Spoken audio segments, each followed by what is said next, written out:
Já pararam para pensar que investidores brasileiros são, em maioria, consumidores globais, porém investidores locais? É mais comum a gente consumir um produto de uma empresa americana, por exemplo, do que investir nela na Bolsa dos Estados Unidos. Será que a gente é conservador? Acha muito difícil ou temos pouca informação? É aqui que entra esse episódio de quinta. A gente vai falar desse comportamento e de como é mais fácil investir fora do Brasil do que a gente imagina. Bem-vindas e bem-vindos ao Investidor em Foco de hoje. Anne Olá, Martins, tudo bem? estão por aí? Estou aqui já, já me antecipei um pouco. Tudo bem com vocês? Tudo, e vocês? Tudo bem também. Tudo bem. Bom, Curiosíssima para saber o que o nosso convidado de honra vai falar. então, deixa eu apresentar. Para quem não sabe, o Itaú comprou esse ano uma participação da Avenue, que é uma corretora digital dos Estados Unidos, criada para atender brasileiros que querem investir no mercado americano. Por isso, a gente convidou o Daniel Haddad, que é diretor de investimentos do escritório de Miami da Avenue, para desmistificar alguns conceitos sobre investir no exterior. Daniel, seja muito bem-vindo. Tudo bem, Renata? Tudo bem, Ana? Tudo bem, Martim? Muito obrigado aí pelo convite de me chamar. É um prazer aqui estar representando a Avenue. Como você falou, a Avenue veio para desmistificar essa ideia de investir no exterior, né? Espero aí você conseguir fazer com que todo mundo entenda que investir no exterior é bem simples.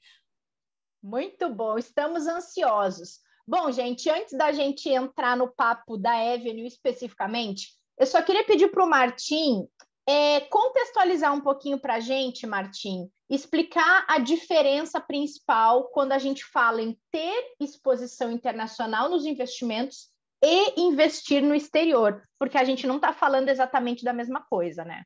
Exato, não é exatamente a mesma coisa.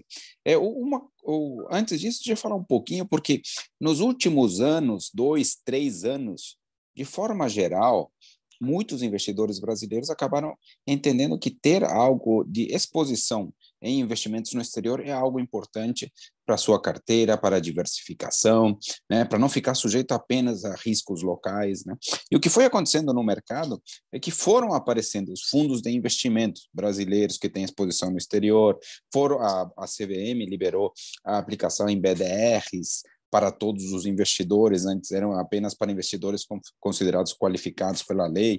Então, hoje já tem uma série de ativos locais negociados no Brasil que permitem um investimento no exterior. Então, essa é uma característica, ou seja, o investimento em risco ou em ativos do exterior pode ser feito localmente através de ativos locais que se expõem ao exterior ou através de uma conta e investimentos feitos lá fora diretamente, né? Em termos de exposição ao risco, talvez não possa ser, não pode ser considerado a mesma coisa, mas de fato é bastante semelhante quando a gente pensa em termos dos benefícios da diversificação. Mas de qualquer forma, muitas pessoas querem, por diversos outros motivos, ter uma conta no exterior e investir lá, né? Além da variedade de investimentos, da possibilidade mais ampla de decidir no que investir, tem uma outra série de características interessantes que acredito eu que o Daniel aqui é o mais apropriado para explicar. Então, digamos assim, se você quer investir ou assumir riscos com os potenciais de valorização do exterior, você pode fazê-lo ou através de ativos locais com essa exposição ou diretamente abrindo uma conta no exterior e comprando investimentos diretamente por lá. Então, são duas possibilidades um tanto diferentes. Queria passar a palavra para o Daniel falar um pouquinho. Perfeito, pois é, eu ia pedir para o Daniel justamente contar um pouquinho dessas dores dos investidores, até rimou, que levaram à abertura da Avenue, né? Que a Avenue é motivada em algumas questões que partiram dos investidores e tenta hoje sanar esses problemas que disseram que existiam e que hoje acaba sendo o foco da corretora, né, Daniel? Exatamente, Renata, exatamente, Martim. O que acontece é o seguinte, né? Assim, geralmente, quando você tem uma inovação no mercado, você muitas vezes vê o mercado tomando um caminho mais fácil e depois se sofisticando, né? Então, essa importação dos produtos, como o Martim falou, né, de criar vários produtos locais, mas que tenham exposição internacional, ela foi válida no sentido de que o mínimo para investir lá fora era muito alto, a burocracia era muito elevada, tinha algumas dúvidas em relação ao imposto e até um pouco da dificuldade na própria língua, né, de se falar inglês, etc. E aí, Renata, respondendo a sua pergunta, foi exatamente nessas dores que a Avenue foi criada, né? Assim, quando você pensava até pouco tempo atrás em investir no exterior você tinha que ter pelo menos $500 mil para você investir aqui fora. Pelo menos, né? Isso a gente viu já grandes bancos aumentando esses mínimos, etc., porque a burocracia era muito grande. E aí vem uma segunda dor, que era a burocracia. Para você abrir uma conta no exterior, era muito burocrático. Você demorava, às vezes, até 30 dias para abrir uma conta. Então, a Avenue veio sem nenhum mínimo. Você pode investir o quanto você quiser na Avenue ou mandar seu dinheiro aqui para fora tranquilamente, ter uma conta internacional de fato. A burocracia também é mínima. Em 5 minutos você abre a sua conta pelo aplicativo. E aí tem uma terceira dor, que é a dor do imposto, né? E aí, muitas vezes, a gente cria esse mito de que o imposto nos Estados Unidos é muito complicado. A gente recebe todos os tipos de questionamento, até do tipo, será que eu vou parar na alfândega americana porque eu tenho uma conta lá fora? Enfim. E a gente sempre deixa claro que a obrigação fiscal de um brasileiro que é residente fiscal no Brasil é inteiramente no Brasil, não tem obrigação fiscal nenhuma nos Estados Unidos. E, além disso, a Avenue, nessa ideia de inovar, a gente produz todos os materiais necessários para o brasileiro fazer o imposto de renda dele. E aqui eu digo o seguinte, a Avenue é uma corretora americana, mas 100% feita para brasileiros. Isso eu quero dizer o seguinte, a gente tem hoje 600 mil clientes, crescendo todo dia, todos os 600 mil clientes nossos são brasileiros. Então, tudo que a gente faz é para brasileiro. Então, por exemplo, os formulários de imposto de renda que a gente fornece para os clientes são formulários que casam com os formulários que você precisa para declarar seu imposto de renda no Brasil. Não tem nada a ver com o imposto de renda americano nesse sentido. Por exemplo, se você tem uma conta aqui nos Estados Unidos, você geralmente recebe um 1099, que é um formulário para você preencher o seu imposto de renda. Fazendo uma conta na Avenue, você vai passar a receber a DARF. Você vai passar a receber o documento para você fazer o carnê-leão e por aí vai. Então, é bem simplificado mesmo. Além disso, por essas questões de imposto, os produtos que a gente já oferece pensando nisso. Muitas vezes as pessoas falam, mas eu vou pagar imposto de herança, se por acaso eu falecer, etc. Tal. De fato, a partir de um determinado nível, se você investe, você paga esse imposto, mas aqui na Avenue a gente oferece alguns produtos que são sediados fora dos Estados Unidos, que te blindam desse imposto de herança, por exemplo. Então, tudo que a gente faz aqui é feito para brasileiro. E a quarta dor é a dor da língua, né? O inglês, né? Assim, eu brinco que todo mundo sabe falar inglês, mas na hora que a gente está falando inglês, a gente sente um certo distanciamento, né? Quantas vezes a gente viaja para o exterior e vê alguém falando português, você fala, você é brasileiro, etc., porque você aproxima, né? E dos 300 funcionários hoje da Avenue, 30 aqui em Miami, 270 em São Paulo, todos nós falamos português, todos nós somos brasileiros, então, se a pessoa liga para o atendimento nosso, você necessariamente vai ter alguém falando português com você.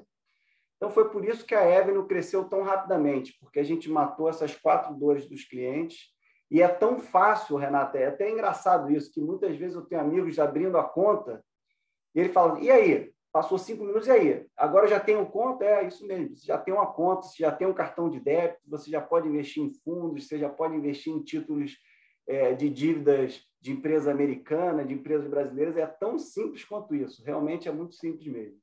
Bom, então eu já vou contar essa novidade para a Ana Leone, ou Daniel, que é muito simples abrir a conta, porque ela é meio traumatizada com isso, né? Pois é, estou aqui quietinha só ouvindo. Por que a gente não gravou esse podcast antes, minha gente? Pelo amor de Deus. Viu só?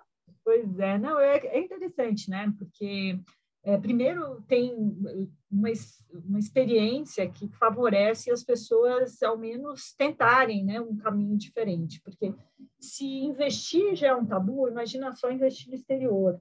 As pessoas têm aquela imagem de que é para quem tem muito dinheiro, que são só para milionários, ou só para quem, né, tem propriedades fora.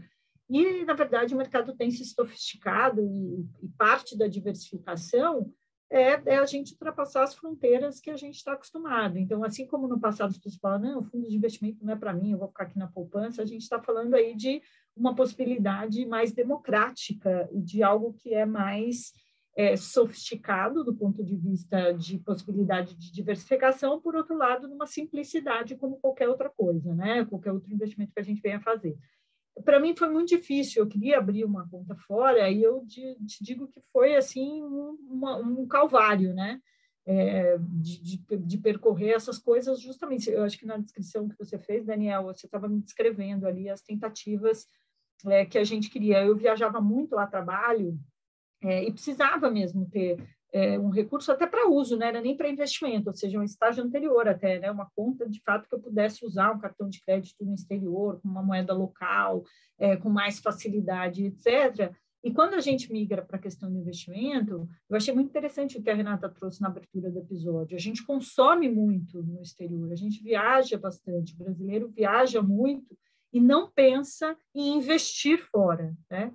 Ele só está ali consumindo, gastando dinheiro em outra moeda, mas não pensa em investir em outra moeda. Então, eu acho que isso facilita não só o acesso, mas eu acho que é de desmistificar mesmo que isso é para poucos, né? Eu acho que isso é uma iniciativa bem interessante. Ô, Ana, é muito interessante você trazer esse relato, né? Que é uma pergunta que a gente recebe muito, que é a seguinte: olha, Daniel, eu não viajo.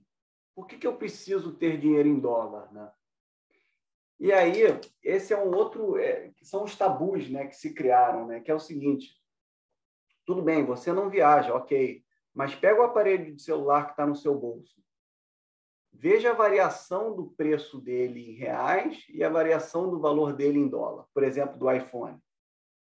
É um absurdo a diferença.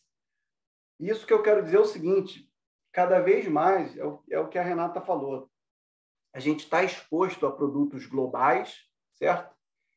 Que são aliados à variação ao dólar, mas a gente está 100% com os nossos ativos em reais.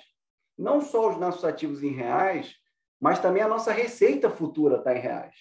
Não é mesmo? Se eu moro no Brasil e eu trabalho no Brasil, 100% da minha receita futura está em reais. E se a gente pega um dado que é muito interessante, se você olhar a população brasileira, 99% das pessoas, 99%, só faz investimento doméstico, só faz investimento local. Então, eu começo a pensar, será que faz sentido isso? E aqui eu sempre faço um disclaimer que, assim, aqui ninguém está querendo fazer com que as pessoas tenham 100% do dinheiro delas fora do país, não é isso? Mas será que não faz sentido ter uma parcela fora do país para fazer frente a esses gastos em dólar, né? Como, por exemplo, o iPhone e tantos outros produtos que a gente consome no dia a dia? Então, é muito curioso isso, né? A gente pensar que, de fato, investir aqui fora é arriscado, investir aqui fora vai dar algum problema, é perigoso e por aí vai. Daniel, você acha que as pessoas entendem como mais arriscado investir fora a partir da forma como elas analisam o real frente ao dólar ou o dólar frente ao real? Isso é muito interessante, Renato. Vou até dar um passo atrás, né? Que é o seguinte: se a gente pensar até pouco tempo atrás no Brasil, quando a gente falava de investir no exterior, a primeira coisa que a gente associava era que aquela pessoa estava escondendo o dinheiro dela. Offshore. Exatamente. Eu costumo brincar que se sai na capa do jornal, deputado tem um carro, você vai julgar o jornalista, mas se sai deputado tem uma offshore, você vai julgar o deputado. Ainda que tenha uma offshore declarada, não tem problema nenhum, né? O mais engraçado disso, outro dia eu estava pesquisando no Google E para quem estiver ouvindo, é uma pesquisa bem interessante. Se você coloca no Google, offshore a primeira pesquisa que aparece é offshore é crime. Então, você imagina o que está na cabeça dos brasileiros. De fato, investir no exterior até pouco tempo atrás beirava a ilegalidade, né? E aí, por conta disso, eu costumo dizer que foram criados diversos tabus, diversas jabuticabas brasileiras, né? Que é o seguinte: se eu chego para um assessor meu e falo para ele o seguinte, ô fulano, das 7 bilhões de pessoas no planeta, eu sou o cara mais conservador. Não existe ninguém no planeta mais conservador do que eu. Eu sou muito medroso mesmo, tá? Onde que você sugere que eu invista meu dinheiro? O meu assessor vai chegar para mim e vai falar o seguinte, ô Daniel, se você olhar todos os títulos no planeta, o título mais confiável, menos arriscado, é um título do governo americano de curtíssima duração. Esse título do Tesouro Americano ele é tão seguro que no mercado financeiro ele é chamado de é um título com uma taxa livre de risco, né? Assim, não existe risco de você não receber seu dinheiro de volta. O mais curioso é que quando eu vou investir nesse título através do Brasil, ele é taxado como arriscado. Mas espera aí, eu estou investindo no título mais seguro do planeta e quando eu invisto através do Brasil, ele é taxado como arriscado? Por quê? E aí entra no que você falou, Renato. Porque o dólar varia. E aí eu sempre gosto de perguntar para as pessoas, mas quem é que está variando na história? É o dólar ou é o real? Será que toda vez que a gente olha lá o Jornal Nacional, por exemplo, com William Bonner, Renata Vasconcelos falando hoje o dólar subiu tanto, o dólar caiu tanto, será que isso não passa para a gente uma mensagem de que, de fato, que o dólar é arriscado, quando, na verdade, quem está mexendo, na maioria das vezes, é o real. Se você compara, por exemplo, a variação do dólar frente a outras moedas de países desenvolvidos, você vai ver que a volatilidade, que a flutuação é imensamente menor. É imensamente menor. Só que a gente tem a impressão de que, por conta da moeda brasileira ser de um país emergente e ser muito volátil, a gente tem a impressão de que quem está variando é o dólar. Quando, na verdade, quem está variando é o real, né?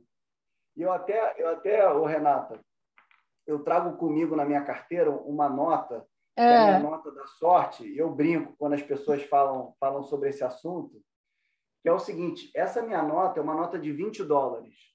E aí eu sempre mostro para as pessoas, você está vendo essa nota aqui? O que é isso? Aí todo mundo sabe, $20. Pois bem, $20 no mundo inteiro você consegue usar para fazer o que você quiser, no mundo inteiro. E aí eu peço para a pessoa ver o ano em que essa nota foi emitida. E essa nota foi emitida em 1934. E aí eu brinco, falo assim, pois bem, essa nota aqui foi emitida em 1934. O meu avô poderia ter usado essa nota. O meu avô poderia ter usado essa nota em qualquer lugar do mundo. Em qualquer lugar do mundo. E aí eu faço a pergunta, vocês aqui, vocês lembram qual era a moeda brasileira em 1934, não? Não, já faz um tempo. Eu lembro, Daniel, mas você é bem sincera, porque você me falou isso numa conversa de bar outro dia, tá? É verdade, é verdade. E aí ele, como um bom professor, foi fazer o quê? Pesquisar. Porque esse claro. Mas eu sei, mas eu vou dar a honra que o Daniel fala aí qual era a moeda. Era réis. De lá para cá, tiveram réis, cruzeiro, cruzeiro novo, cruzeiro, cruzado, cruzado novo, cruzeiro, cruzeiro real, URV e real. Nossa. Então, aí eu pergunto para vocês, quem é que está variando? É a moeda brasileira ou é o dólar? Enfim, é só uma brincadeira que eu costumo fazer para a gente mudar um pouco as perspectivas das coisas. Agora, uma coisa interessante é que, obviamente, tem uma questão aí pelo lado dos ativos conservadores, mas, por outro lado, tem uma coisa muito clara sobre os ativos com potencial de valorização, né, Daniel?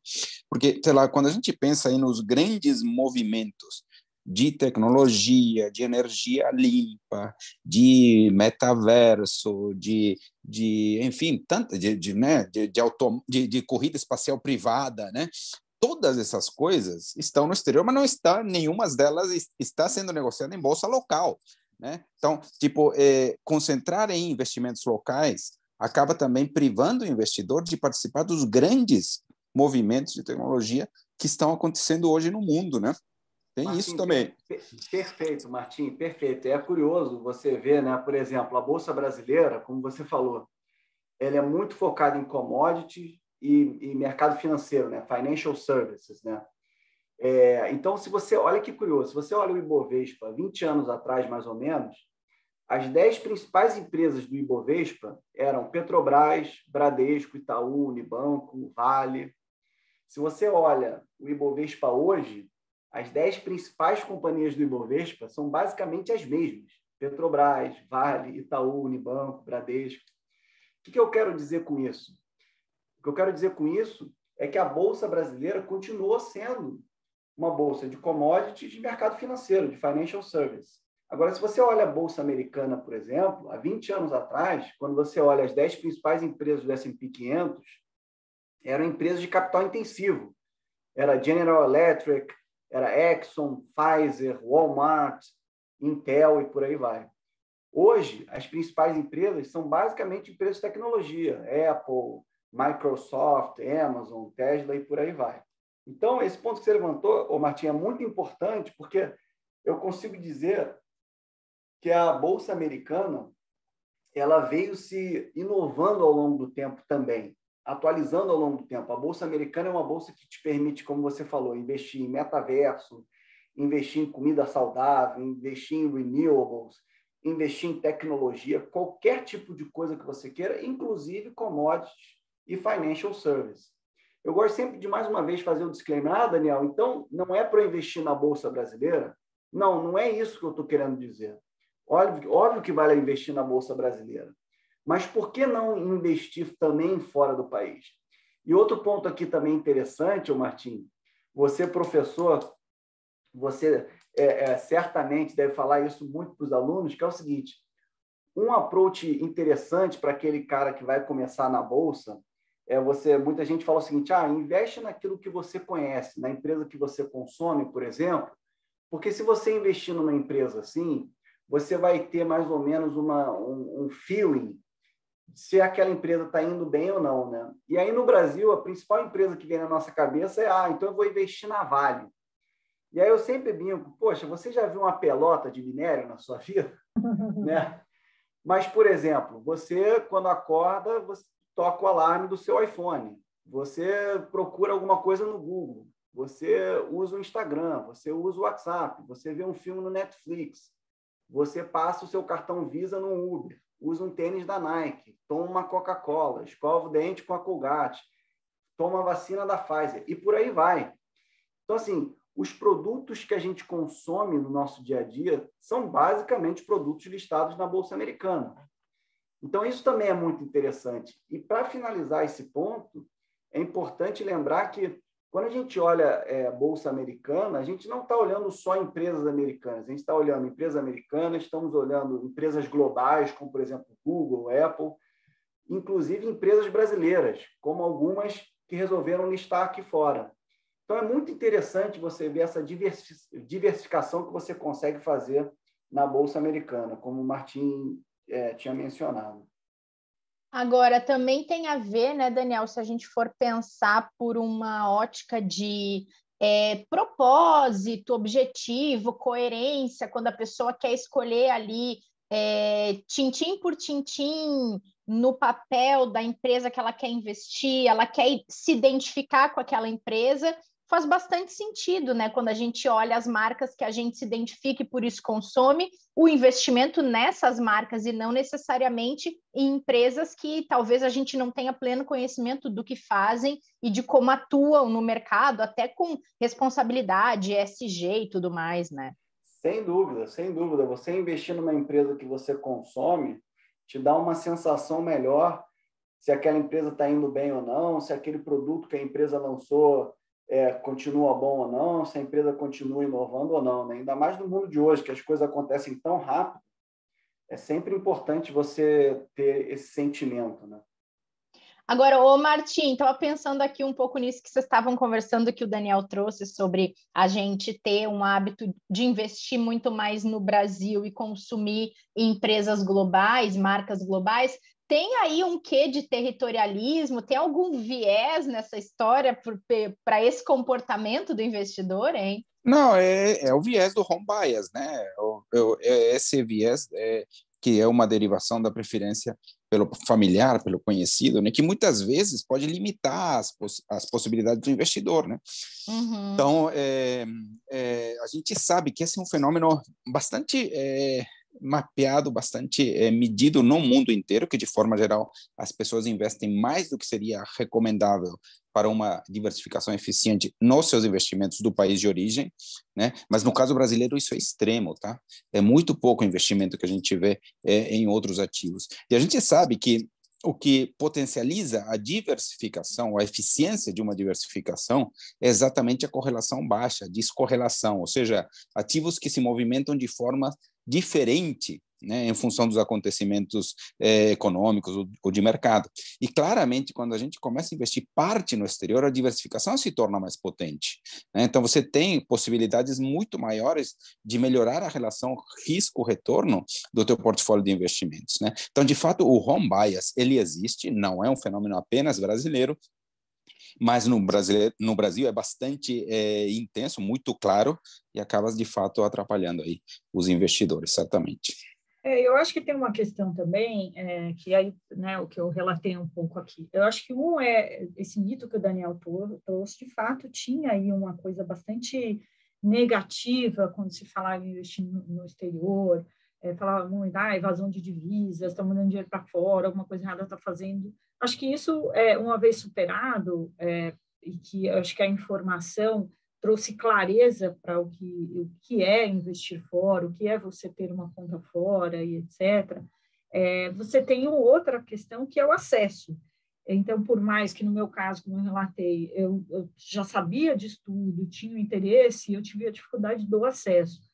A partir do momento que existem essas duas coisas, não à toa a gente vê a popularização dos investimentos aqui no Brasil, porque se a gente trouxer isso para o território brasileiro, a gente falar dos investimentos aqui 20 anos atrás, 25 anos atrás, a gente estava falando de um acesso restrito também, uma coisa muito ainda na memória das pessoas que investir era uma coisa, era melhor investir em casa, né? Tem aquele ditado, investe em terra que você nunca erra, porque a gente tinha um histórico inflacionário muito grande, a gente tinha instrumentos que eram, o cardápio de instrumentos financeiros era mais reduzido. Então, o que era lá atrás, nessa dificuldade de acesso, a gente veio, popularizou e hoje está aí, a história está contada. Quando a gente está falando dessa questão do exterior, tirado essa questão, né, do mito aí, dessa coisa toda né, desse folclore aí que se tem, de ainda que investir no exterior não é uma coisa positiva, não é uma coisa legal, vem a questão do acesso, que eu acho que esse é o objetivo aqui que a Evno trouxe, né? Então, de ser uma coisa fácil. Porque quando você tem o desconhecimento e a dificuldade de acesso, aí são os dois ingredientes que impedem a pessoa de dar o próximo passo. Quando a gente consegue essas duas coisas, dar clareza, informação e facilitar o acesso, eu acho que é a fórmula ideal para que as pessoas se permitam, comecem a testar, comecem a experimentar uma nova forma de diversificação, né? Perfeito. Agora, Daniel, conta aí para a Ana, já que ela é a nossa representante atuante no mercado internacional agora diretamente, porque ela conseguiu a sua conta e vai investir lá, certo, Ana? Certíssimo, procede, ótimo. Confere. Então, Daniel, faça o seu merchan aqui, por favor, para se a Ana quiser investir pela Evno, ou onde ela consegue investir, ela vai desde fundos até ações, até papéis do Tesouro Americano, tem tudo na prateleira. Tem tudo, tem tudo. A gente é bem completo. Dando até um passo atrás, né?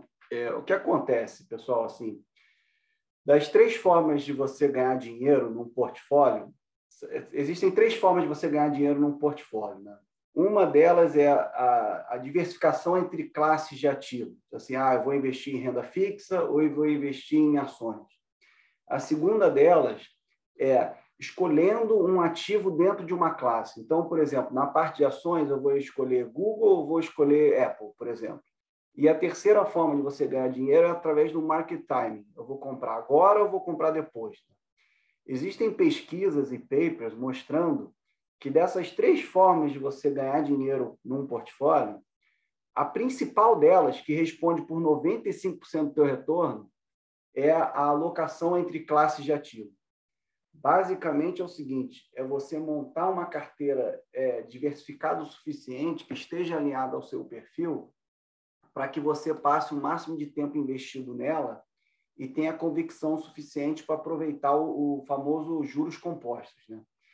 Dito isso, Renato e Ana, assim, na Avenue você consegue investir em ações, você consegue investir em ETFs, ou seja, em renda variável, em REITs, mercado imobiliário, você consegue investir em títulos de dívida de empresas americanas, você consegue investir em títulos de dívida de empresas brasileiras, como, por exemplo, o próprio Itaú, quando emite dívida em dólar. Você consegue investir em títulos de governo, por exemplo, título do governo americano, título do governo brasileiro. Cryptocurrency também você consegue investir, além de fundos de investimento das maiores gestoras do mundo, como, por exemplo, BlackRock e PIMCO.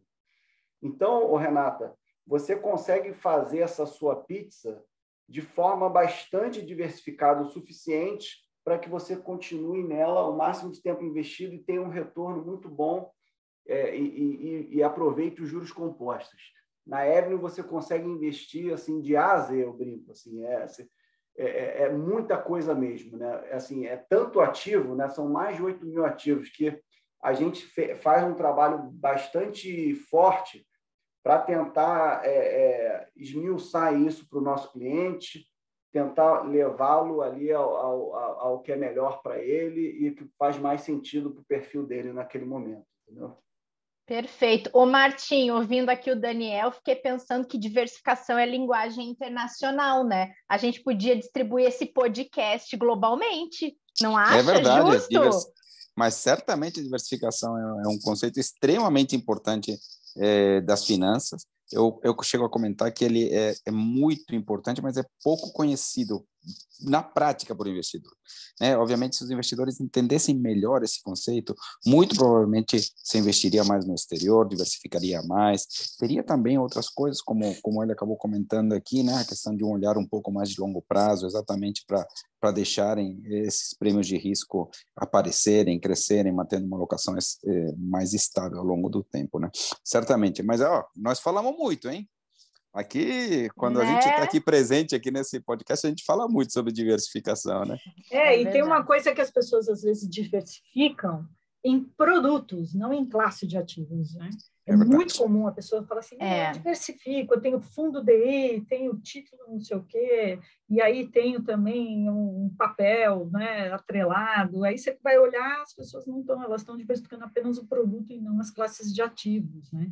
Então, eu acho que esse mantra de diversificação, da diversificação eficiente é super importante, e o investimento no exterior vem para complementar, né, esses cardápio de opções aí. É verdade. Martim, outra coisa que eu costumo falar muito, que eu acho curioso, é que as pessoas prestam pouca atenção, e aí isso vem até, eu imagino, e você é especialista nisso, de uma questão de gratificação instantânea, né? Está sempre todo mundo atrás de um atalho, né?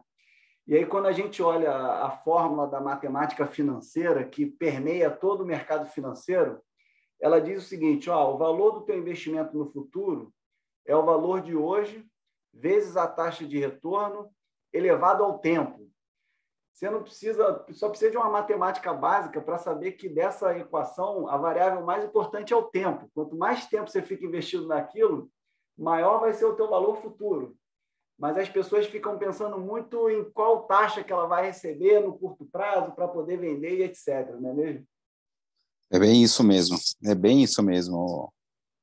A gente sempre fala, né, que no mercado financeiro você precisa de 2 coisas, tempo e dinheiro. Quanto mais você tem uma, menos você precisa da outra. Então, as pessoas não entendem assim, a importância do tempo, como isso minimiza muito os esforços, né? Se você tiver essa visão mais alongada aí dos seus objetivos financeiros. Diz que E tem outra, né, uma Ana? frase do Einstein, né? E essa parece que é do Einstein mesmo, né? Ah, Que é aquela ai, história ai. de que não é falsa, não. Diz que a oitava maravilha do mundo é a capitalização composta. Então, Era do Einstein Exatamente. mesmo. É, É dele mesmo. é engraçado, porque às vezes você vê umas frases que são muito engraçadas que você não sabe de onde citar. Essa fui conferir lá. E de fato, né? E a capitalização composta, obviamente, os juros compostos só funcionam com o tempo, né? Ao longo do tempo. Você não vê aí os juros compostos trabalhando em um mês, em 2 meses. Precisa de tempo, precisa de alguns anos para que ele funcione mesmo. Você Com sabe que tem certeza. uma passagem do Jeff Bezos, fundador da Amazon, com o Warren Buffett, né? Eu sei dessa conversa, Essa eu é sei. muito boa. O maior É. velhinho lá o maior investidor lá de Omaha, né? O velhinho de Omaha. Que o Jeff Bezos uma vez foi almoçar com o Buffett e falou para ele o seguinte: "Ô Buffett, o que você faz é tão simples, por que ninguém te copia?" E o Buffett respondeu para ele: "Porque as pessoas querem enriquecer de forma rápida, ninguém quer enriquecer de forma devagar. E não importa a tua habilidade, o teu esforço, certas atividades precisam de tempo." E aí ele completa dizendo o seguinte: "Não adianta você engravidar 9 mulheres que o bebê não vai sair em um mês." É, tem razão. Isso tem um pouco a bem ver, Ana, explicativa essa frase. né? Isso tem um pouco a ver com aquilo que a gente sempre conversa sobre a busca das pessoas pelo que traz prazer imediato, em vez de um investimento de longo prazo que pode ser útil no futuro, né? De aguardar o benefício, né? É sempre aquela briga entre prazer e benefício, e o benefício, ele, em geral, é algo que você deixa de fazer no presente para ter o retorno lá na frente, né? Seja na alimentação, na atividade física, no dinheiro, e as pessoas tendem a não ter esta paciência de esperar, e sem dúvida nenhuma, isso é crucial, né? Quando a gente está falando aí da prosperidade financeira ao longo do tempo. Muito bom. Agora, para a gente ir fechando aqui o nosso papo, Daniel, queria que você explicasse um pouquinho como é que as pessoas acessam a Avenue. Você falou rapidamente sobre o cadastro ser algo muito simples, em 5 minutos dá para abrir uma conta, então é entrar no site, já fazer tudo por ali, aplicativo, dá aí o caminho das pedras para quem se interessou em fazer essa diversificação internacional através do investimento fora do Brasil, hein? É muito simples mesmo, é muito simples, Renata. Você basicamente entra no site da Avenue, que é avenue.us, Avenue escrito Avenue, né? AVENUE.us, dá o Enter, abre a sua conta e ali em 5 minutos você já vai ter uma conta no exterior. É super simples. Ou pelo aplicativo também você consegue. Você baixa o aplicativo na loja de aplicativo da sua marca de telefone, seja no iOS ou no Android, e aí você abre a sua conta, vai pedir para você basicamente tirar uma foto da sua identidade, e aí abre a conta super rápido, é bem rápido mesmo, muito, muito rápido. E desmistificando mais um ponto aqui que tenho certeza que muita gente vai levantar, não precisa ser milionário para investir com a Avenue fora do Brasil, né? Não, esquece isso. Você pode investir quanto você quiser. Se você quiser investir só para você, por exemplo, fazer a sua viagem para a Disney no final do ano, você manda o dinheiro, tem lá, tem a conta de investimento, tem a sua conta corrente, você pode usar seu cartão de débito. É muito simples mesmo. O próprio aplicativo é um aplicativo feito para brasileiro, então ele tem essa experiência de uma corretora brasileira. Atendimento super simples, você pode ligar, pode falar no chat, qualquer tipo de dúvida, é bem simples mesmo, Renata, é muito simples.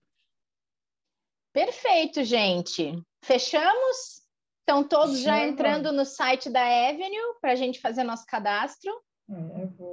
Já vou começar aqui, vamos ver. Ana, Renata, depois você... É isso aí.